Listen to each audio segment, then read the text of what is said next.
क्या आप भी गर्मी में फट जाने वाले दूध को खराब समझकर फौरन नाली में बहा देती हैं? रखें।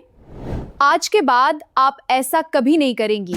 आज मैं आपको फटे दूध को बचाने का तरीका और घर पर बाजार जैसा नर्म और मुलायम पनीर बनाने के ऐसे राज बताऊंगी जो आपके हजारों रुपए बचाएंगे। अस्सलाम वालेकुम मेरी प्यारी यूट्यूब फैमिली, मैं हूँ हीबा बटूल।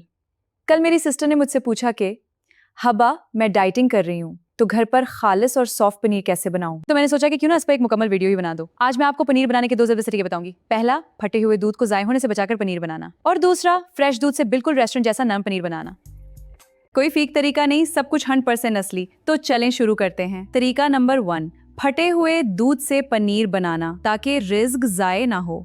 सबसे पहले बात करते हैं इस दूध की जो गर्मी से खुद फट जाता है। उसे हरगज मत फेंकें, बस ये 4 स्टेप्स फॉलो करें। स्टेप 1 वीडियो के लिए प्ले बटन पर क्लिक करें।